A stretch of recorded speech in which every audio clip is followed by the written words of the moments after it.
What's up, coaches? Hunter from Team Misfit here. Welcome to the Coaches Podcast. Today we are talking about what affiliates can learn from the 2022 CrossFit Games. The whole Misfit squad just got back from Madison.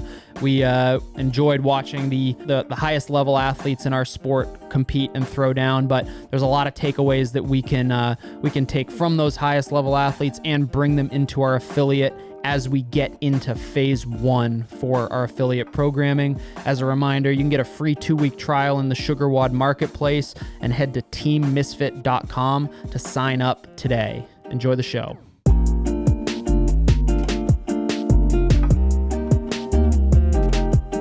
What is going on, affiliate coaches? Hunter, Sherb, Kyle, back in the house. We are now post 2022 CrossFit Games, and it is time for new training phases across the board for individuals and affiliates.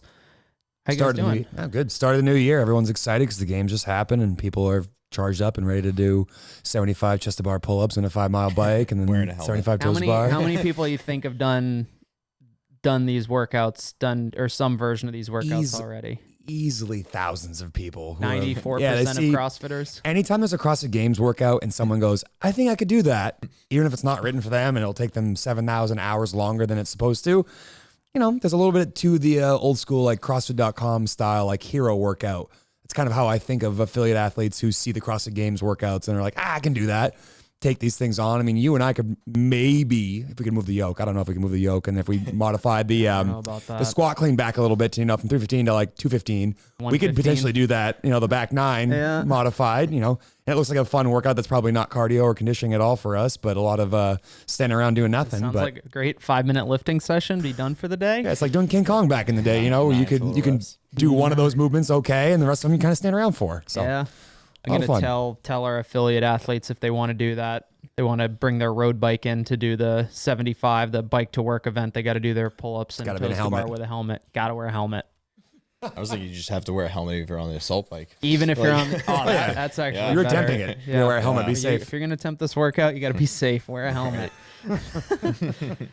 All right. So just to give you, the listeners out there, especially if you're not maybe a follower of Team Misfit affiliate programming or maybe any Misfit Athletics program in general, we are getting ready to jump into phase 1 of the 2023 CrossFit off season. And our affiliate programming, although we're not, here to prepare affiliate athletes to go to the CrossFit Games, we do use the same kind of overall season schedule. It lines right up with Misfit Athletics individual programming for multiple reasons, but that works out pretty nicely. And it also just gives us something to shoot for. The Open being kind of our the Super Bowl for 90% of affiliate athletes, maybe more so now that a lot more athletes can advance to that next stage, being the quarterfinals. But basically, that's kind of the end of our season. So post-CrossFit Games, we reset back kind of at almost at zero. We've been going through some baseline training phases over the summer. We're right now, depending on when you're listening to this, probably at the end of our beginners week, that kind of gap week, and then phase 1 kicks off on the 15th. So the dates on that, it's August 15th, this coming Monday, through October 2nd, and we're back in kind of that full 7-week training phase where we get the test week in the first week and then our retest week in the 7th week. Before we go too far, I think we should acknowledge the fact that the beginners week has had no one at the gym feeling like a beginner, or maybe they are feeling like a beginner because they're sore, feeling exactly like a beginner, so much sore than they thought they would be. I mean, I really heard people having a lovely time with 10 rounds of 15 wall balls and 15 dumbbell snatch, and that was day 1. Yeah, set the tone. I looked at the gym today, Thursday morning at our affiliate, day 4 of the beginners week, and the crowd's a little thinner than it used to be. I don't know what it's crowd had thinning nothing to do out with that 50/35 calorie sprint. Yeah, always. It's back squat day. I love Wednesday evening rolls around. Hey guys, sign up for class. Back squat day tomorrow, and And kind of by now, it's not as fun anymore because everybody's like, what, you going to make us do a bike sprint too? So everybody always goats us in with the fun back squat day. And it's like, you're not done yet. I wish there was a feature. We use SugarWOD at our gym, but I wish there was a feature that you couldn't see what else is in class until you logged a score for the first part. Like you couldn't see, when you go to SugarWOD, all you see is 4x4 back squat. And that's the entire 4x5 back squat. And that was all you saw. And then when you showed up to class, you actually got to see the whiteboard and it said, oh, just kidding. 50/35 calorie bike sprint. Because that's what we do to our beginners. We have them come in and practice their fives and say, lifting's great. We're going to do like a heavy day. It's fun. You just lift some weights. And then you go, oh, wait, there's like 5 minutes left. Let's do this last thing. To be fair, for most of our beginners, we're not intentionally trying to haze them. Even if we told them it's a 30 calorie bike sprint, most would have the same response that any of us had, which was that's it sort of thing. Until you learn. Until you learn. Luckily, since we do it about once every 2 or 3 weeks, our members know when it's just one single bike sprint, what's about to happen. So it's been a fun week doing the beginners week, but kicking back into phase 1 should be pretty exciting. We have got basically like that reset into the next training phase, into the next training year. We have the test week at the beginning of the week, the retest at the end of the training phase. And that's just to kind of give athletes that more frequent buy-in. So the Open provides an awesome opportunity for athletes to see their progress kind of year over year, along with like those named benchmark workouts that get sprinkled in every once in a while. But the test and retest model that the programming has, being test in week 1, retest in week 7, lots of athletes find PRs, and that kind of gives athletes the buy-in that what they're doing kind of on a daily basis is actually working. And also gives them some accountability for like, hey, you know, maybe it was a busy month or two for you and you were only in the gym twice a week on average, and you didn't see the progress that you were hoping to from week 1 to week 7. There's an element of kind of accountability and just a reminder that consistency is important in any endeavor, let alone fitness. Yeah, proof of concept by PRing a test week from 6 weeks ago is a really important thing, because again, if you go back and read the original like CrossFit documents, they're always like, you're ready for anything. You don't want routine. So the idea of a test and retest week doesn't necessarily perfectly fit that model. But unfortunately, like the human psyche doesn't work that way. We want to prove to ourselves that we're going to get in better shape. So, before anyone comes at us with like the CrossFit Journal in 2001 says, like the idea behind this is to prove to athletes that they are getting better. And like Hunter just said, that consistency breeds improvement in efficiency and strength and all the things that we really want to try to teach someone. But, the ultimate thing that we teach people at our gym is commitment. Like learning to the value of putting your head down and getting to work and seeing progress over time. A lot of lessons that come translate to outside the gym, which is really the biggest thing that we're teaching people, in addition to helping them experience their life to the fullest. So while the test and retest model can sometimes make athletes nervous because they're like, oh shit, I know how that went last time, it's a really important thing that can be used to a coach's advantage if they know how to talk about the purpose behind test and retest with their athletes. It's also like a point of like motivation. I mean, as a community, we're all working for 7 weeks together towards, improving, this phase coming up, like the deadlift is the heavy day. Yep. So everybody in the whole entire gym is working on increasing that 1 rep deadlift that we tested on the total. And it's just a, camaraderie amongst your community and everything. So I think that's another important thing to think about with the test and retest model, not just coming in and doing. Yeah, there's almost built-in accountability within that model. Like, and like you said, Sherb, while, putting out a periodized program to improve a 1 rep max deadlift might in a vacuum not follow kind of that GPP principle. The fact is that the program rotates through all of those lifts over the course of the year. So one phase, there's a skill lift. We've got the high CNS lift. There's a gymnastics focus. So everything that we want to hit gets hit at some point throughout the training phase anyway. It's not like we avoid movements during any given training phase, but each phase kind of builds upon itself, which we'll probably get to when we talk about the skill lift for the phase being the clean.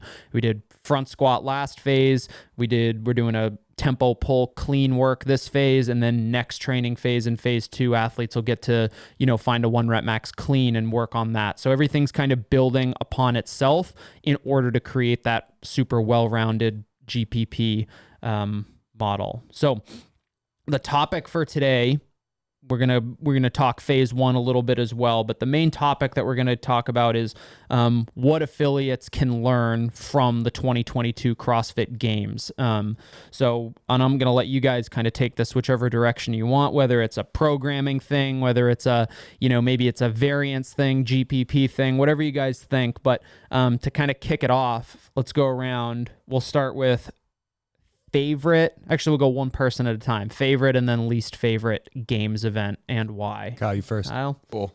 My favorite was the rinse and repeat, the swim ski event they did at the Wisconsin pool. I liked it because it was basically how fit can you be to make it to those last 4 minutes, and then it's like, can you send it on the ski, every single time. Watching like the ladies go and then the men's heat go. Like there weren't too many athletes you heard, getting out of the pool first and everything leading up to those last 4 minutes. And then, you got Dawn Pepper all of a sudden is out there pulling like 2,000 calories an hour plus, for those last 4 minutes and taking the event. So I just, from like a fan, that was fun to watch. From like an affiliate point of view, I mean, I thought it was cool that day CrossFit main site programmed that workout as the workout of the day, straight up swim and then ski, or I think they did burpees. They started with 8 burpees and then went up by 2 from there. So I thought it was one of those workouts where it's like, if you want to give that a go, like you can get pretty close. If you don't have a pool, find like a running distance that's comparable and you can get a pretty similar stimulus out of that. Yep. So look forward to possibly seeing if we do that here at the gym in some form. We will. For those listening, we are going to take all of the games workouts and affiliatize them for everyone. And last year we basically programmed 2 weeks of affiliate games, and that was great. Probably a little bit long, so we were just blocking out 1 week for events, but we're gonna write affiliate versions, both like we're gonna write RX, intermediate, and scaled versions of all of the games workouts, and then put them out there for affiliates to basically choose your own adventure. And some of that is for like logistical considerations, like I don't have that many machines or sandbags or whatever it is, but it'll be a fun time to see. We could see if we could get some folks in the water. That might be fun. Yeah. Might be a good opportunity for like a community building event too. You find a pool that you either rent out for an hour, or a friend's got a lake or a body of water nearby. Turn ski erg calories into burpees and easy day. Just safety first. Get a lifeguard. Are we going least favorite as well right now? We're going around favorites first. Let's go your favorite, sure. Let's go favorite. It's either the shuttle to overhead or the back 9. I don't know. I'm a little torn there. I really like the shuttle to overhead. Unfortunately, being that I was coaching 3 other athletes in 2 different divisions, I didn't get to see a lot of it, so I only got to watch a couple of people do that event. But the idea of it, you have to run hard and have to be strong is a really cool demonstration of what fitness is, especially when they give you a window where there's not a lot of time to mess around. If you aren't hustling your ass, like they don't care that you don't get any jerks. So I really like the fact that you need to be balanced in both regards. And then back 9 was just cool because it's, heavy weights in the Coliseum. There's some really easy races to watch because everyone's going all at the same time. And, it's really easy to lose track when people are doing jerks at different intervals. But this, you can literally see people progress across the floor, and to see, Justin's squeezed by, Roman at the very end there when Roman had a lead going into it was also just electric. So that was a really fun one to watch. Yeah, I think that was a fun one. It's also good, like a kind of a fun reminder, like at the affiliate level. We say this fairly often, and it might sound harsher than it is, but we say this to affiliate athletes because they're our friends and we know them. But I don't care how much you can put overhead. I care how fast you can run a mile, for example. Yeah. And that workout, I think, provided that kind of that example where it's like, yes, I do want you to be able to put a lot of weight over your head in some, form or fashion, but maybe more importantly, I need you to be able to move your body through space at a respectable speed to earn the right to lift heavy. Yeah, you have to be a generalist. That's what the sport is. And, if you can sling 300 pounds like it's a, toothpick, but you can't run, like, sorry, you don't get to do any of those. Right. So it's a good nod to like something we like to say to our athletes in class. It's like, some days the lifting, for example, it says, 30 snatches for time. People are, do I go singles? Do I touch and go? And my answer is like, I don't know which one you like better. and they tell me the one they like better. And I go, all right, do the other one. They're like, why? It's like, because you're not good at that. That's why you don't like it. So like, let's push people to do things that are outside their current comfort zone, because that's where the most adaptation lies. You are better off chasing your weaknesses than chasing your strengths. Yeah. And we, talking about running hard, running fast, we'll get to this in a second, but I pulled up the section of the 100 words of fitness where it's like, you're practicing the basics, but also run, row, bike, swim, hard.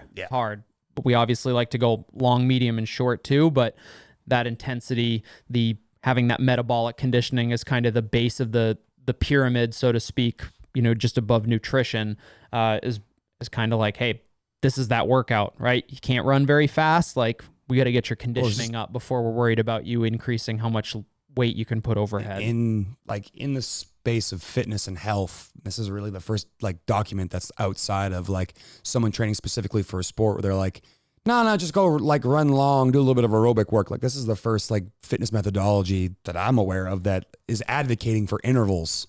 Most people, intervals are left for those sport athletes or athletes who are training for something else, not just life. Everybody else is like, all right, I'll bodybuild some days and I'll do cardio on some days, but most people that we know that do cardio or, walking on a treadmill for 30 minutes or using an elliptical for a half hour or, buying running shoes and running a couple miles. That's great. And you should do those things. We're not advocating that you neglect aerobic work totally, but probably should do some of these shorter, harder things because most of you don't like to do them and they're going to move the needle the most. For sure. I think mine was probably I really liked Elizabeth Elevated, the parallel bar, using the parallel bars. One, just a new implement.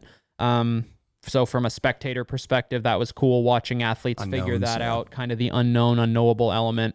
And I think it was still kind of in keeping with the original version of that workout. And I kind of liked how they made him come down after a certain number of reps. I bet you would have liked to traverse and hold on for 21 unbroken dips. Won't you? Extra you would like that. Yeah, go ahead and do that again. But again, kind of going back to 100 words of fitness, master the basics of gymnastics, pull-ups, dips, push-ups, sit-ups, presses to handstand holds, pirouettes, all that sort of stuff.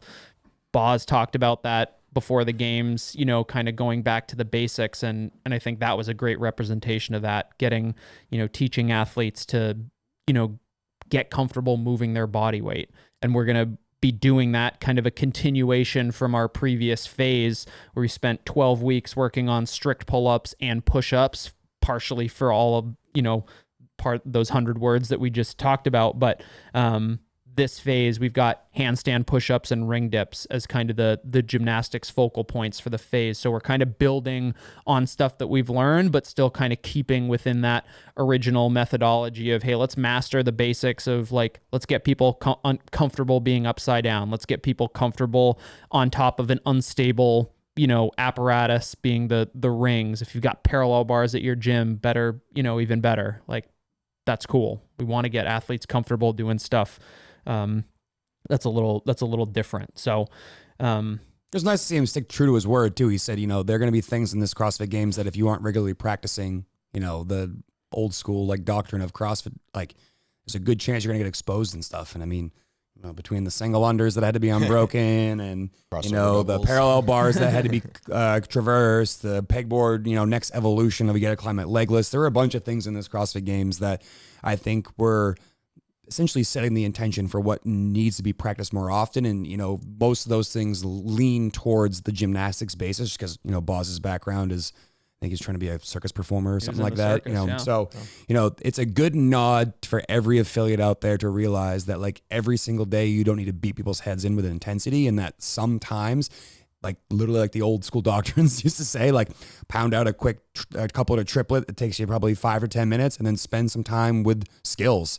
I would argue that that's probably the thing that most gyms put the least amount of stock into because it doesn't elicit the holy fuck, I'm dying feeling. It's hey, every day doesn't need to be a beat down, and some days it's better off for teach your members' body awareness. So, not to say that you can't interject things that are body aware and still give someone a good cardio or, physical task that makes them feel a certain way. But, it's a nod to, hey, if you don't do things like ring supports in class, if you don't practice things like scales in your class where you're balancing on one foot and touching an object, or, if you aren't actively, including some sort of mobility or flexibility into your class, there are things that you're going to neglect. And at some point, they're going to come back to bite you as the coach when an athlete comes back to you and goes, I didn't feel prepared for this, or, I just feel so run down and it feels like every day here we just beat our heads in. Like, hey, mix in a little bit of that stuff and, make athletes more well-rounded and basically allow them to have better control of their own body as opposed to like just only worrying about manipulating external objects.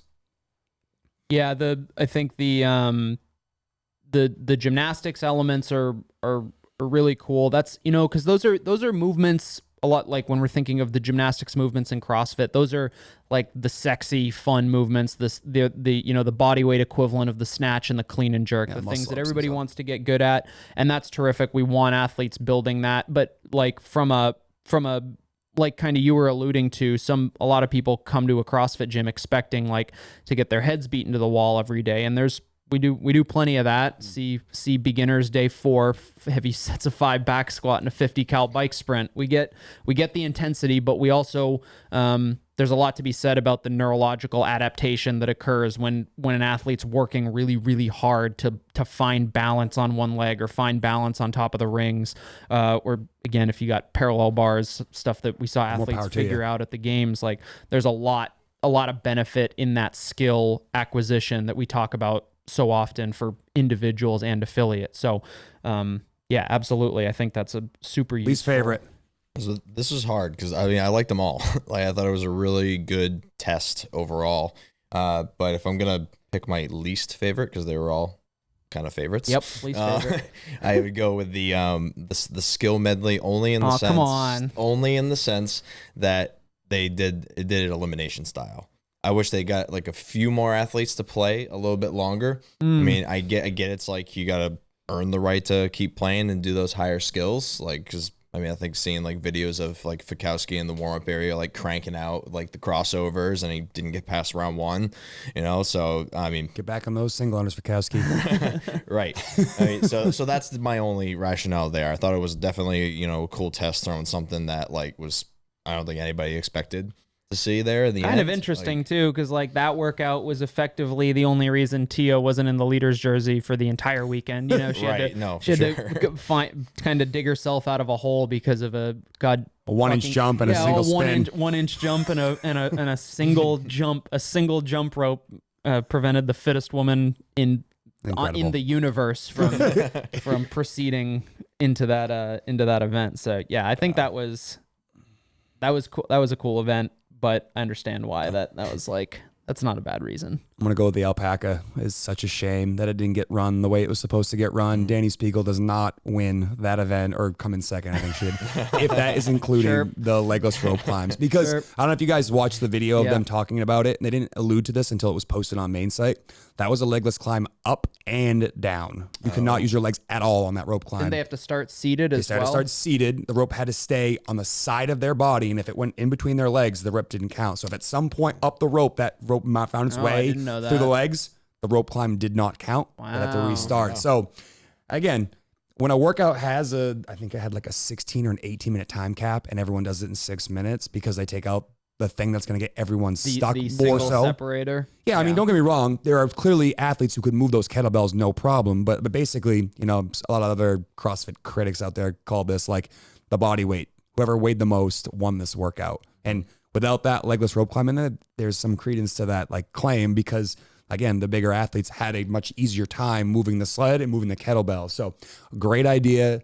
I'm almost wishing they had scrapped the name on it and just called it something else so they can bring this workout back, because I really do want to see this workout done by the best. That was interesting. I think it was one of the coolest events with how they like executed pushing it down, dropping bells off, get to the other end, and then doing work as you reloaded the sled back up. The story is really cool too. I don't know if you watched it, but basically Boz alluded to the fact this is like something they used to do at their own affiliate. They would like take a shelf grate, flip it upside down, put ropes on it, and drag that around and drag kettlebells around town, plates around town, and then do certain things.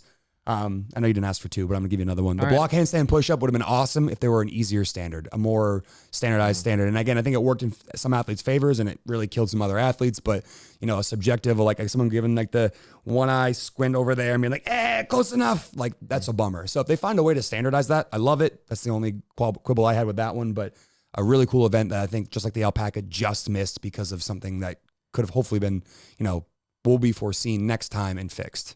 Yeah.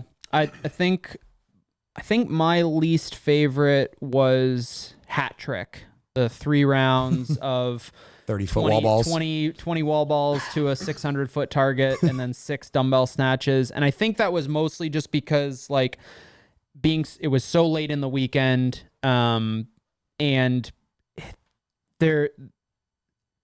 having watched athletes go, wall balls are already difficult enough as far as a standard goes for judges, but you've got 20 of them. You've got a really, really fucking high target for these athletes, and everybody's racing in what is basically a 1 to 1.5 minute race.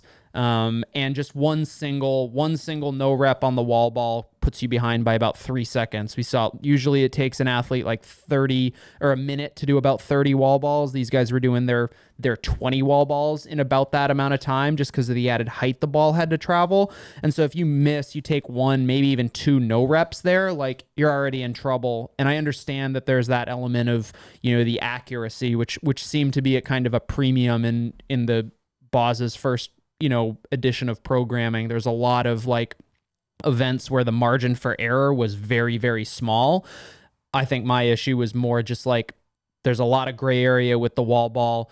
Athletes are trying to move as fast as they can. Then they go the dumbbell snatch, and it's there's even more gray area there. A lot of athletes, even at the highest level, do not have the mobility in their upper body to get their hips all the way below parallel, and it's athletes dropping dumbbells kind of behind them when Chuck was like, hey, don't drop the dumbbell behind you. You can drop it in front of you, just don't drop it behind you. But athletes are going so it was just it was more of a standards thing. It was just are athletes doing the work? Are they not? I just didn't think it was I don't think it was the best event. I think it could have been cool, but it wasn't quite what I was hoping it would be. Yeah, cool movements, just the stimulus for that workout and the speed of it just made it somewhat subjective of whether or not they're good reps, and just no one's gonna stop someone mid sprint halfway down the floor on the way to the end being just kidding, dumbbell behind you. I do like the no room for error type stuff, but you get too many of those, it's again, Tia misses a single under. Is she not the fittest woman in history because she missed a single under, and that was the separator? Maybe, but it would have been better if there were more drama in the last event really mattered, and that would have been true. The single. Then you can make an argument. Oh, maybe the single under did matter, but yeah, I get what you're saying. Yeah.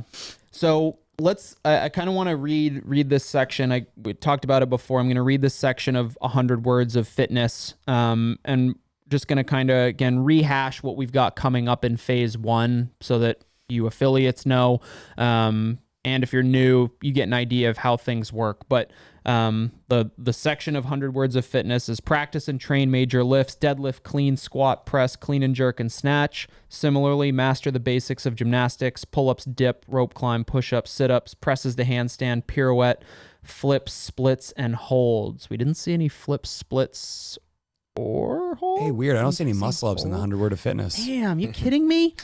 Shucks. Shoot. I mean, I got to do push-ups and pull-ups, and then finally bike, run, swim, row, etc. Hard and fast. Does not say slow and casually.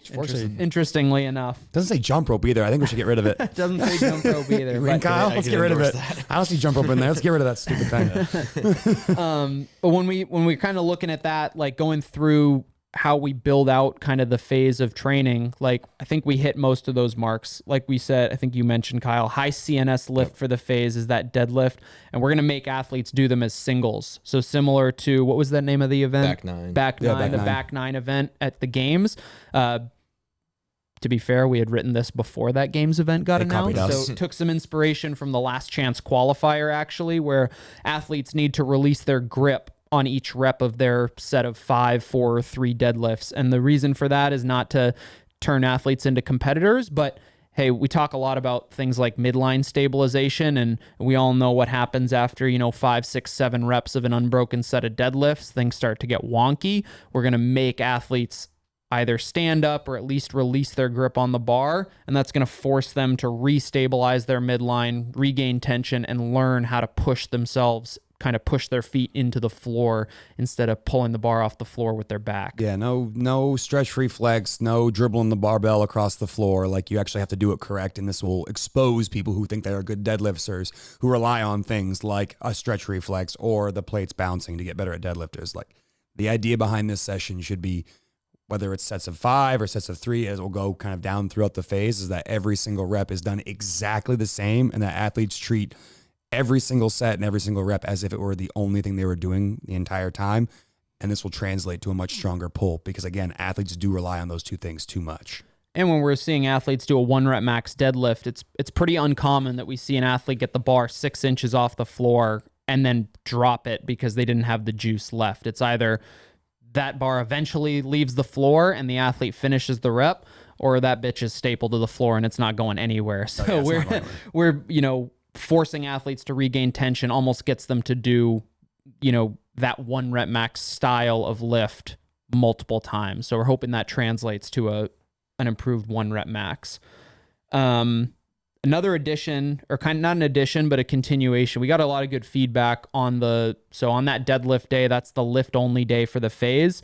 But we're also sneaking in a kind of weakness work for the athlete. So we had a phase where we did like, hey, once you finish your lifting, you've got a 10-minute EMOM. You're going to pick a skill and you're going to try to hammer away at that in kind of a low intensity EMOM format for 10 minutes. And hey, let's do this for 6 weeks and see what your progress looks like.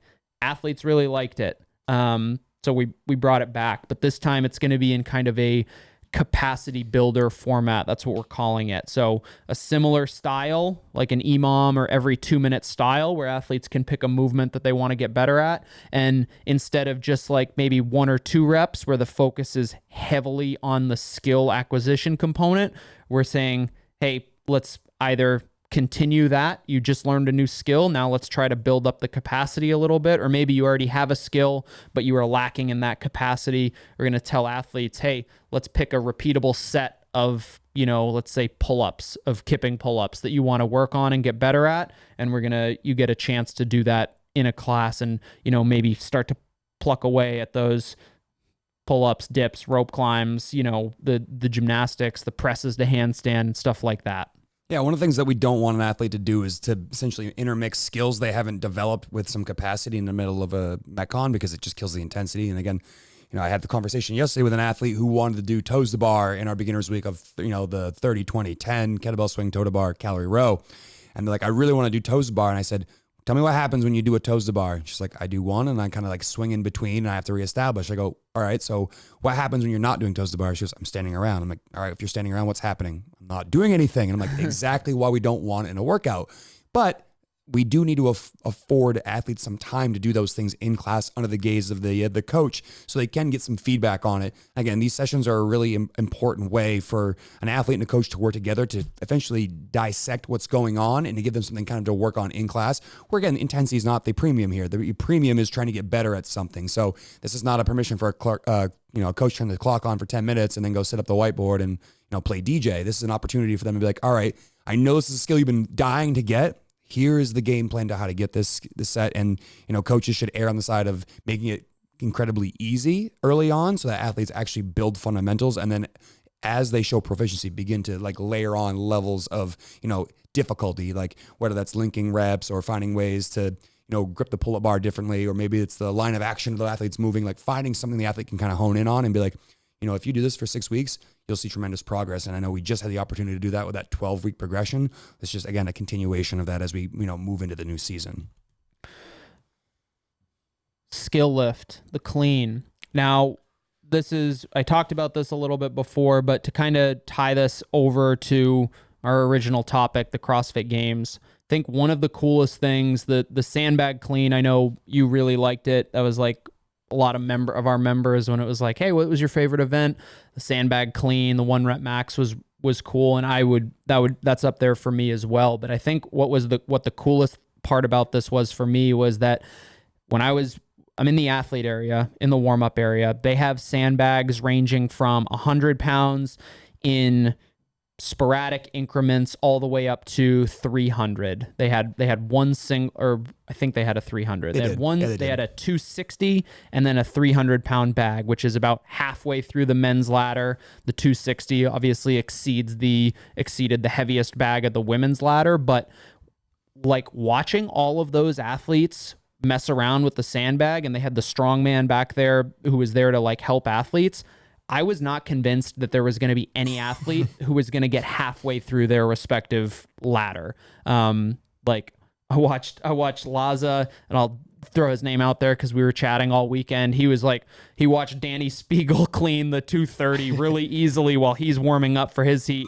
And he turns around and he looks at everybody and he's just like, if she can do it, I can do it. And right before he had failed a 230 sandbag clean, it was fucking hilarious. And then he goes out there and he hit like, I don't know what he hit, like 300, 320, whatever it was. Like but so we went from a place where athletes were struggling with even their starting weight of the sandbag. They go out on the floor and literally one athlete after another. It wasn't even like every time you went as an athlete, you got a little bit smarter, but it was after every single athlete went, everybody else was paying attention, looking at the athlete, how they were doing the sandbag.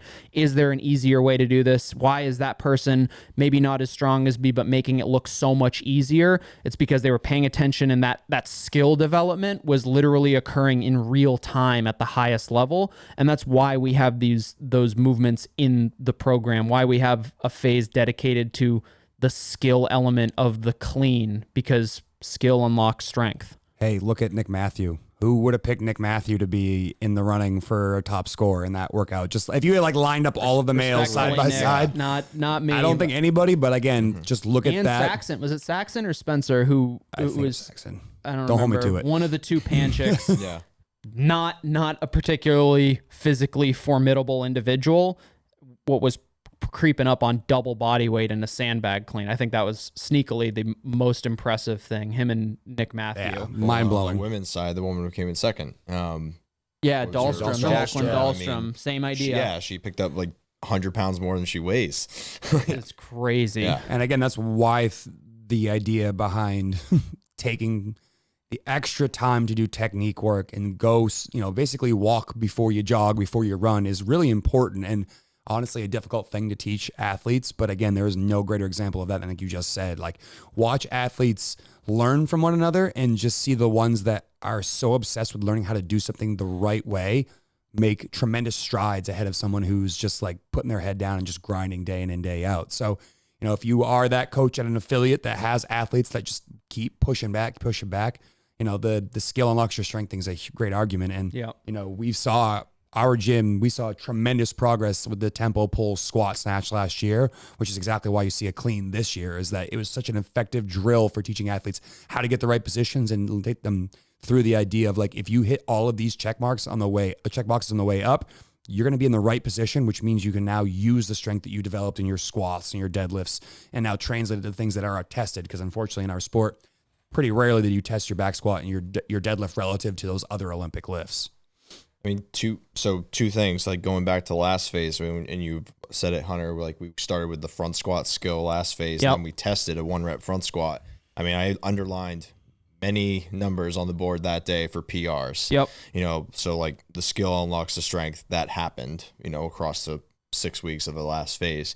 And second thing, like you're talking about the highest level people in real time learning from each other. Yep. That's like what I drive home with my beginners. Like, day 3, we talk about the hang power clean, and they, we spend, maybe 20 minutes or so. And you did it this morning with a member, sure. It's like they struggle to get it on like day 1 of learning what a clean looks like. Yeah. But it's just like, look around the room. Like, this is why we do class when there's another class going on, but you can watch other people and just like build by watching and seeing other members that have been doing this for a while. So it's a good thing to kind of like tell you. That's a great point. Yeah. You see that happened at the highest level at the CrossFit Games, and we tell beginners who, whether they're in either of your 2 beginners class, or maybe they're just getting into the regular classes without their beginners coach, like every coach will say like, hey, one of the best things you can do to get better at this whole CrossFit thing is to pay attention. That person moves well. That person moves well. Maybe don't look at that person because I don't want you to develop bad habit. But like, we're trying to, like, that observation is huge when it comes to learning, especially skill related. My stuff. favorite thing to say at the beginners class is like, this movement is literally in the Olympics. I'm teaching you for 15 minutes. No one was taught for 15 minutes and goes to the Olympics. Like, we're going to get a little bit better. Next time you come, get a little bit better. Next time you come, get a little bit better. So again, be obsessed with teaching the fundamentals. So if like a clean, for example, learn how to use your hips and keep the bar close. Yep. You accomplish those things in my beginner's class day 1. I'll see you next time it comes up and we'll get a little bit better. We'll focus on something else. And I think that's another easy trap for coaches to fall into, is to list off 15 different things that need to be improved. Like, pick one and make that the focus for the day. Right. So in addition to, we'll talk gymnastics here in just a quick second, but there are GPP and auxiliary lifts for the phase, strict press and bench press. So pressing in 2 different planes, horizontal and vertical pressing. Also just because we're cleaning, we're pulling off the floor one day, we're deadlifting, we're pulling off the floor a second day. Just trying to make sure that those days are spread out and so that athletes can, come to the gym 4 or 5 times a week. But, we're complementing basically the gymnastics, which I think we all probably put maybe a slightly higher premium on, getting athletes comfortable with their own body weight. But upper body pressing strength is certainly something that we want to be developing in athletes. So they'll get once a week either strict pressing or bench pressing to, again, complement the handstand push-ups and ring dips that we talked a little bit about earlier. So Gymnastics Test, it's actually a retest of an old benchmark that we did last year, a Team Misfit benchmark, which will be exciting, but just getting athletes comfortable either upside down. I had a beginner, or not a beginner, but she's been at the gym for 1 week out of beginners. 1 to 2 weeks out of beginners. And she was like, man, I haven't done this since grade school. And it was just a 15-second handstand hold in a warm up. And it's like, we take that. Welcome to CrossFit. It's like, hey, kick upside down for 15 seconds. It's not that hard. And then you remember there are some folks who just started that are just like, I haven't been upside down since I did a cartwheel in middle school, So just developing that pressing strength, and then to kind of, again, tie that over to the CrossFit Games event, seeing athletes have to learn to adapt to that echo press that your least favorite event. It was up there. It wasn't my least favorite event, but I was like, I feel like we could have, this is great. Mostly it could be better. How do we make it better? Is it a standard thing? Standardization. I love the event. I think it's a great thing. Teaching athletes to get away from the banana back style of handstand pushups where you drag your booty cheeks up the wall, up and down for a handstand pushup that literally doesn't count, but is then left to a judgment call between the, whoever's judging you in that event. Like, the idea behind facing the wall is to get you into a better position, that hollow body that we actually want to see in gymnastics. So great idea. Subpar execution. I think they'll learn from it, because again, I think it was one of the best program workouts in the entire weekend. It just needed some slight tweaks to make it, again, up there with, the alpaca could have been another one. The workouts that I thought were really good ideas, but just missed slightly on execution. What was cool about that event, what I did really like about that, and why part of the reason I like the parallel Elizabeth, or the Elizabeth elevated workout on the parallel bars, is like, all of those athletes have done literally thousands of handstand push-up, strict handstand push-up, deficit handstand push-up, deficit kipping, parallel hand, like every combination of things that you can probably think of, they've done a lot of reps with and know exactly how to do that kind of workout. But the CrossFit Games are almost, the CrossFit Games to a games athlete is real life to an affiliate athlete. It's the unpredictability of real life. The fact that, like, yes, I do want you to get better at handstand push-ups. I do want you to say, I got 10, now I want 12, now I want 15, now I want 20. But ultimately, none of that matters if you can't take the things that you're doing in the gym and apply them to real life. And I understand the CrossFit Games are not real life, but that unpredictability, the little tweak on certain movements that athletes, CrossFit athletes can do really well. Now we're going to change that around a little bit, and we're going to see how you adapt. For the affiliate athlete, it's like, hey, you've got a task that is outside the gym. Can you take the principles of what you've learned inside the gym and apply them in a real life situation, something that's unknown and unknowable, and can you kind of come out the other side? Because that's if you can't take what you're learning in a CrossFit gym and you're asking somebody to help you carry the air conditioner up the stairs to put in your bedroom window, it's like, what are we doing here? We want to be encouraging people to take the things that they're learning inside the gym and figure out how to make that work for them outside the gym. I think about that every time I mow the lawn. I'm like, I really don't want to do this, but it's like, man, you exercise quite a few times every single week. You can push a lawnmower for 30 minutes.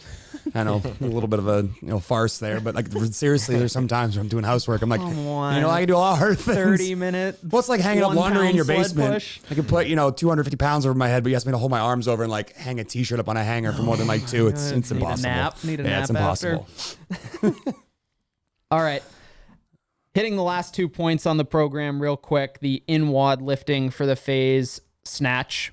Mostly we just haven't done a whole lot of structured snatching lately. That is coming. We'll have a very similar kind of, snatch will be the skill lift, then it'll be the high CNS lift. That's coming a little bit later in the year, but for now, that'll get sprinkled in along with some just good old cardio days. We've seen a lot of benefit to that. That's not something we intentionally mixed in previously. Monostructural stuff always got mixed in before, but we've done a more deliberate job of like the benefits of sitting athletes on rowers for 30 minutes, whether it's straight or in intervals. Same thing with running, same thing with biking, whatever that is. Like that is where you get, like, that's going to move the needle the most. Teaching, like, the machines are the place where athletes, like you were talking about, hey, why are you not biking right now? It's like, I don't know the last time I saw somebody get off a bike mid-bike workout. I don't know how many athletes have failed to do a rowing distance or bike unbroken, and that's except Carl, bless his heart. Did you hear Mark? Did you hear Mark telling the story about Carl? I sure today? did. Poor bastard did 25 calories on the assault bike in about 23 seconds. His time for 50 cals was, I'll just say it was over 3.5 minutes. So 25, more than halfway done in 20 seconds. Extrapolated out.